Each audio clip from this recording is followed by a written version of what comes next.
Species. Unite.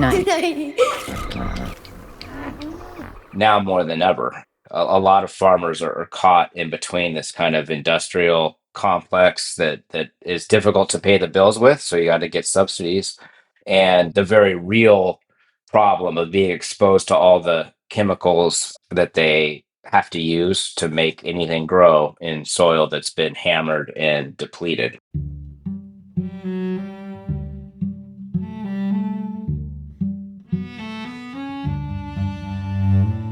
Hi, I'm Elizabeth Novogratz. This is Species Unite.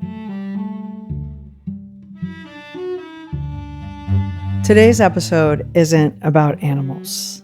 It's about the ground beneath our feet and what happens when we forget that our own health, our food, and our future are all rooted in the soil.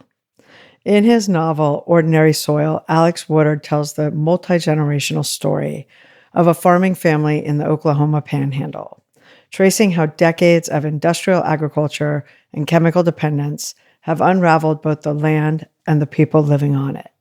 The result is a sweeping and deeply human narrative that blends science, history, and fiction to show us just how interconnected we are with the earth that feeds us. This conversation is about more than farming. It's about resilience, healing, and the choices we still have to turn things around for ourselves, our communities, and the planet.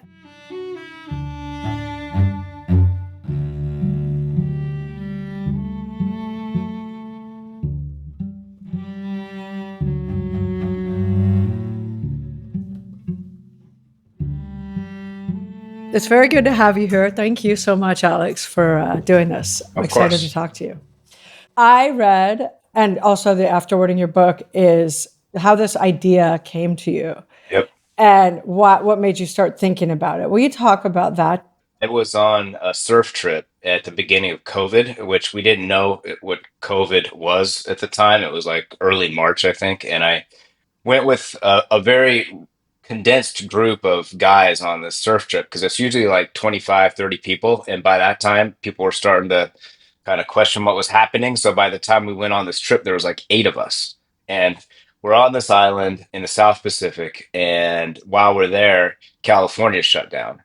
And at that point, everyone was like, all right, what is this thing? What is going on? And there was a medic. Well, he called himself a medic on the island. And he said, hey, you guys, I can explain this coronavirus thing to you if you want to know about it. And we're like, what is the EMT guy going to know about the coronavirus? I mean, nothing against the EMTs, but like, huh? And so what are we going to do? We're like captive on this island. So we said, sure. And that night he had a whole presentation put together. And by the time he got to the end of it, it was clear this guy was something other than a medic, and I didn't know him. I didn't know who he was. And as the conversation that night kind of unfolded and evolved, he started talking about himself a little bit. And his name was Zach Bush, and he was a triple certified board MD. He was an interesting guy. And over the next, I don't know, 3 to 5 days, we got repatriation flights off the island. So I didn't get to know him that well. But when I got home, I looked him up and I saw an animated conversation called an after school, I think that's what they call them, that he did with Rich Roll, who's another podcaster. And it was about the history of chemical and mechanical farming in the US. Basically, long story short, how one thing leads to another. That's what it's basically about. And then we find ourselves in the position we were in. And we're in now. And I thought to myself, this is like a message that a lot of folks need to hear. And the kind of folks that need to hear it are probably not the type that are going to be listening to a Rich Roll podcast or like diving into the scientific background of chemical farming. I mean, that's not their gig. So I thought a way to do that might be to fictionalize it. That's what I do. Yeah. And so I thought maybe I could do a story that delivered this message without the reader knowing that that message was being delivered, right? And so I wrote him. I wrote Zach. I mean, we'd exchanged emails, and so I wrote him and I said, "Look, this is what I'm thinking," and it happened very quickly. I remember I was on the Big Island in Hawaii, and it's 3 hours behind where we are, 6 hours behind where you are. It was really early in the morning. It was our first morning there, and I had this idea of this family that had been farming the same piece of land in the Oklahoma Panhandle for like 150 years, right? Since the Choctaw roots, which is what my family on my mom's side, that's where her roots are. And so I thought I wrote out a one-page thing. I said, this is a multi-generational story, like kind of a Yellowstone without the trees and the sex and all the crazy soap opera-ness, And I sent it to Zach, and he wrote back, and he's like, "This is brilliant. Like, I will, whatever you need from me, I will help." And so that's how it started. I started writing this multi-generational story. I would send him different iterations of it to make sure that I was getting things right, and he would suggest studies for me to look at. Which in the back of the print book, there's like pages of NIH studies and like all sorts of documentation. So for anybody who wants to read this novel, which is what it is. A friend of mine called it faction, right? It's this blend of fiction and fact becoming faction. But if you want to see where it all came from, you can go to the back and read the studies, which I'm sure most people aren't ever going to do, but they're there if you want to see them. I read it so fast because it's one of those that you just want to keep find out what's next and what's happening. And I learned a lot. You do a lot of things really brilliantly in your book, but one is the connections and the generational trauma that, like, how much all this stuff is connected, not just physically what we're doing to the soil and what we've been doing for decades and decades, but what we're doing to our own, not only physical bodies, but our psyches and our psychological selves. Yeah. And how interwoven all that stuff really is. Yeah, it's all interconnected, I mean, I wanted to, like, as I got into this, I didn't know that when I started. That's the kind of like the fun thing about writing is that you discover what the book's going to be. And it became became this book about humans. And that sounds very broad, right? But that's what it became about. Because it's about what humans have done to the land over the years and what they've done to each other over the years and what they do to themselves. And that's when I got to the end, I realized that that's what this was really about, and I wanted to hit all these things about the chemical and mechanical farming and how it really, like in a real world sense, it affects everything. It affects what you're eating, right? Which, is going to affect how your body reacts and how you're feeling. It's going to affect, how you live your life. The inputs obviously really impact the outputs. It's a garbage in, garbage out thing, or however, whatever the input is, So, but to your point, I really felt by the end that it was a human story, and it's got this message of, hey, we got to do better by the planet, and not in some like woo woo kind of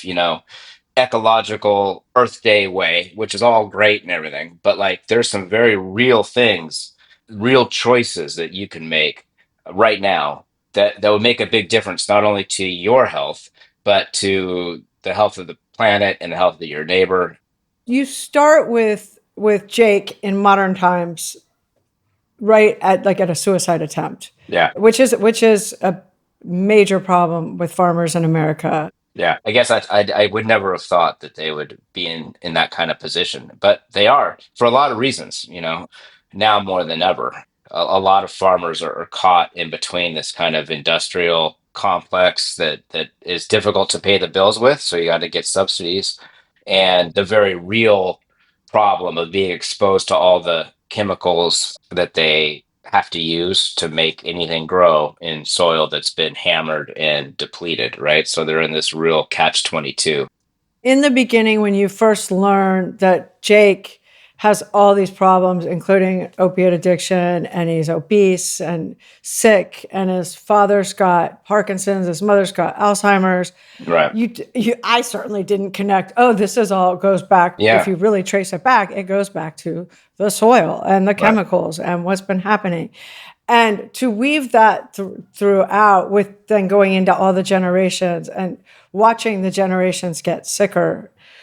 If you look at America right now and how sick we are, and no one really gets it, right? Like, it's like, well, It's that's bizarre, the, It's very easy to just say what is wrong with everybody because it's like it feels sometimes like the entire middle of the country is living at like a parallel universe and where everything that seems very clear to some people is not clear at all to others. The obesity is a great example. It's like that's not, in most cases, that's not a normal human biological evolutionary trait, right? That's the result of something else.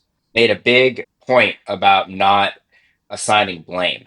Jake's addicted and obese, right? But I didn't want to say it's his fault. I was very careful to not assign that blame because I think most people are doing the best they can with what they got, and that's where education comes in to play. And that's a whole other conversation that is huge. That was the other hard part of this book is that like I had to kind of stay focused because there were so many ways I wanted to go with this. But the bottom line is the individual, you, me, Jake, whoever has a lot of agency over what they do and how they live and what they put in their bodies and how they treat the people around them and how they treat the environment. Like you've got a lot of choice here. It's not already decided for you. I think it's a really important thing to keep in mind. Lots of people are really immersed in the news cycle and thinking that everything's going to hell and there's all this talk all the time about things outside themselves when in reality like you've got a lot of choice here, and you can make some different decisions if you want to. You have a lot of agency, and that's kind of what I yeah. wanted to get at in the book. Is that by the end, Jake kind of understands that okay, I can do something different here. I can wake up tomorrow and make a different choice.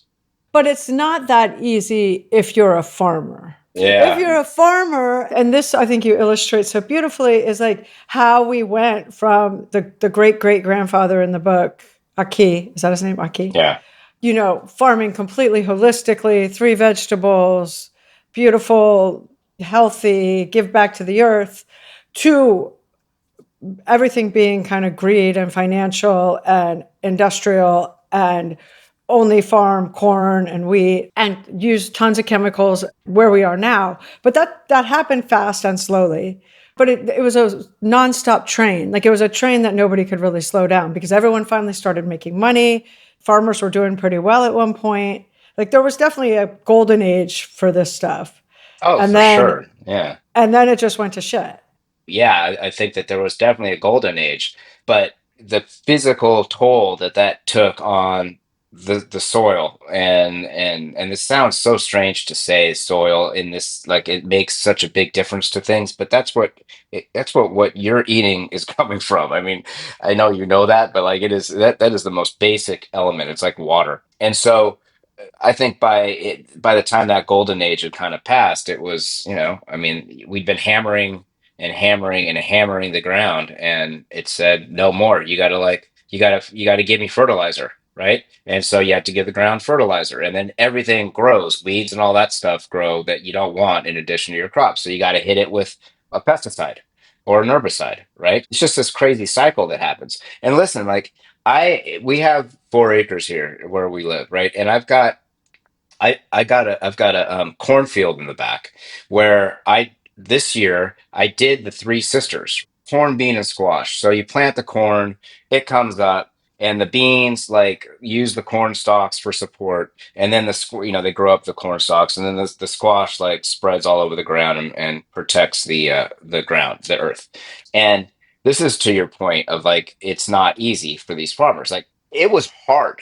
Like it was not like this beautiful, like holistic, natural like thing took over like in some Cinderella land. Like it was freaking hard. Like, and it didn't. Some of these hills I planted worked. some of them didn't work. And I was like, what the hell, man? Like, this is like supposed to be, organic farming where everything works out. And it didn't, right? And so with that, I mean, we got some good stuff out of it. It's like just starting to harvest it now. But the point is that it's not easy, No. and it's not going to pay the bills right away. And it's not, these are like really real world things that like farmers, they've gotta like they gotta keep the farm. It's not something where you can just like desiccate, and kill off all your wheat and then grind it into the ground, and then next season you're growing, some fairy tale garden. Like it doesn't work like that. I try to be careful about that in the book too, like saying, hey, look, this is a problem we have, but the solution isn't easy. And the No. solution doesn't come down to just one growing things in a certain way in one season, and then all of a sudden you're in good shape and you're happy and there's butterflies and flowers everywhere. That's not the case. Zach started a nonprofit called Farmers Footprint, which where the book proceeds go to that, and it's all about helping farmers make that leap from a more industrial approach to a more regenerative approach. And generally, it's a 3-year kind of process to get to that place. And that's a long time. And farmers can't, like, you can't go 3 years without getting a paycheck. Like, there has to No. be, some sort of support. So that's where Farmers Footprint tries to support farmers doing this. But the silver lining here is that there's a there's a market for this now, right? Like there's like Yeah. regenerative agriculture, Lunford Rice or Lundberg or whatever the hell it is, like a huge brand in our store, and it's branded regenerative agriculture, right? So when that's working into the Vons or the Whole Foods or wherever you might shop, that there's a market opening up for this. Is it like with industrial chicken farmers, like they're so in debt to the big animal ag companies? Is it the same thing with like industrial corn and soy? Oh Are they yeah. in debt when they have to transition? Like, is that part of the hurdle? Yeah, that's part of the problem, and we're talking not only about, agriculture and growing crops for human consumption, right? Yeah. Or even animal consumption. Like we're talking about ethanol and like there's a whole like, the onion, you start peeling the layers back and it's like, holy crap, we're not like in talking about food production here. There's a whole other thing going on. So yes, that's one of the hurdles. And what do you do? Like I mean, those are contracts that get signed. It's debt. It's not, I don't think that any federal government's going to come in and like wipe away that debt for these farmers. It would have to be No. I don't know how you fix that. And so one answer, which is kind of where I went in the sequel to the book, which some farmers are doing, is they're starting small. Like they're still doing all the other, whatever they got to do to get by agriculturally, but they're also, starting with like maybe like a 20th or a 25th of their whole plot. They're starting to farm that regeneratively and seeing if they can, make more money at market with that. And it's a different kind of market, right? But they're dabbling. And then I read a couple stories where these guys have dabbled and then they grow it a little more, the next season, right? They expand. And then the next season they expand a little more. And that's a great way to go about it, I think. When there's money to be made someplace, people are going to get into it, right? And so if there's money in organic, farming, people are getting in it. So if you can make this profitable, I think you're going to see change very, very quickly. And that's something that Zach talks about too. This is a commercial decision also for Yeah. people. I mean, you got to make a living. Guys got to make a living. They got to pay their bills. And if they can do that and do it better, doing something else, they will. Well, and not poison themselves Yeah. and the Right. planet. Yeah. I never thought about, but it makes a lot of sense, and you talk about it in the book, is with a lot of these pesticides and poisons, how one generation is ingesting them and they do so much damage, but Yeah. then it actually is worse in the next and worse in the Yeah. next. Right. Like it like evolves Yeah. the damage. Which I didn't know about. I mean, it's epigenetics, right? That's what it is. I believe, obviously, and the book talks about this from like a trauma standpoint, a generational kind of abuse standpoint that gets passed along. But this is a specific science behind how what you might do to your body now is going to affect your children and their children and their children, and how those things get passed on. It's very powerful. It's quite scary, if you think about it. I mean, the amount of pesticides and all this stuff that's legal in this country to just throw on our food and throw on our soil should also probably change. I mean, Oh yeah. we're literally poisoning everyone. Yeah, it doesn't really have to be that way. I mean, Canada is a good example. Canada doesn't have a lot of these problems that we have in terms of chemicals and pesticides in our foods. And like my in-laws will come and visit. They're from Canada, and they go to the store, and they buy all the crap, and they come back, and we're like, "What are you doing? Like, you got to buy organic." And they're healthy. My sister-in-law is a nutritionist, and like a dietitian. But the first couple times they were down here, they didn't understand that there's a lot going on in the food here that isn't going on in the food in Canada, right? And so that comes from obviously like a government regulation or standpoint, which is, we're in a weird space now. I don't know what's going to happen over the next few years. Awareness is a tough word, like when you say you want to generate awareness about something, to me, that's kind of like that's not even half the battle. Like you have to make action happen. You have to initiate change. The awareness is like just the tip of the iceberg. And so we're at a point now where I think we don't need to be spreading awareness anymore. Like we need to be doing something incredibly different right now. And so I'm not sure, like with our current political climate, where that's going to come from. But it's definitely it's a uniquely American thing. It doesn't happen everywhere. It's just happening here, and so um, I don't know that. Like I said, not much is going to change here over the next couple few years, but that doesn't mean it's not going to change. It doesn't mean that you're not going to get an administration in there that's going to really take this by the horns and say, okay, we're not going to allow this anymore, or we're not going to allow this anymore. It's kind of what it's going to take, unfortunately. But the other part of that is that the government can like lay those regulations out, but then you got to like support the farmers somehow who aren't able to use that anymore, right? Like glyphosate's a magical chemical for a lot of people, and you take that away, as poisonous as it might be, you take that away. What are you going to tell them they can use instead? How are you going to help them protect their crops from pests? Like what are you going to do? Like what does that look like? So it's not just a regulatory thing. It's like, all right, you can make the law, but if you're going to take something away, you got to help out the situation some other way. A lot of what we do here across the board is awareness. Like, and I know awareness is like worth this much in a lot of ways, but in the sense of our food is poisoning us, I don't think people really believe it. Like, Yeah, I don't, or they I wouldn't be agree. eating it.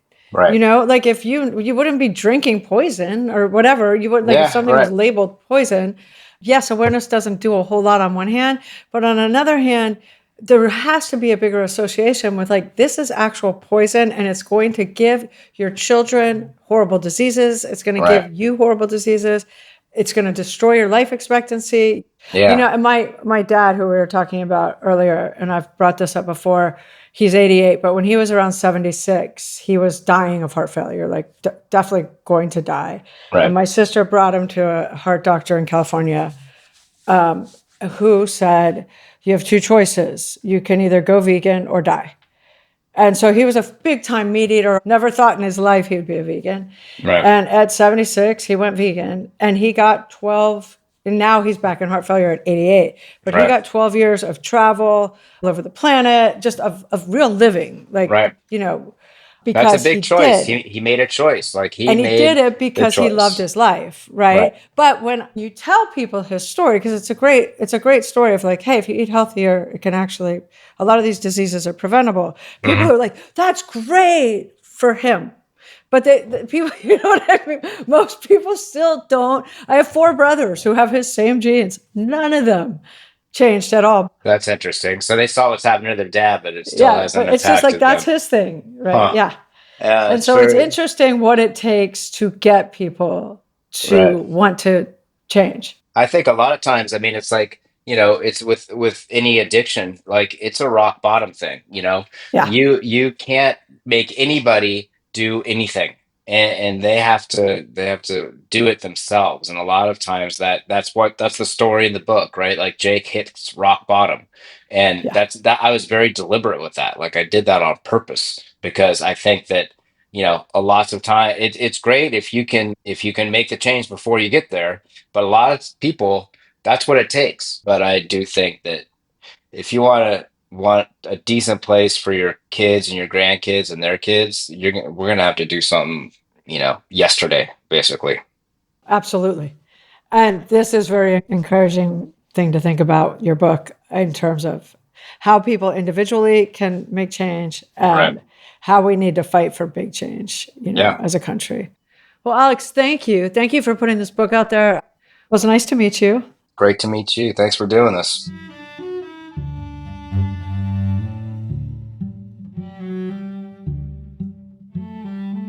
To learn more about Alex and Ordinary Soil, go to our website, speciesunite.com. We will have links to everything. We are on Facebook, Instagram, and TikTok at Species Unite. If you have a spare moment and could do us a favor, please subscribe, rate, review on Apple Podcasts or wherever you listen to podcasts. It really helps people find the show. I would like to thank everyone at Species Unite, including Gary Knutson, Caitlin Pierce, Amy Jones, Paul Healy, Santina Polke-Link, Bethany Jones, Hannah Gabrielson, and Anna Kolner, who wrote and performed today's music. Thank you for listening. Have a wonderful day.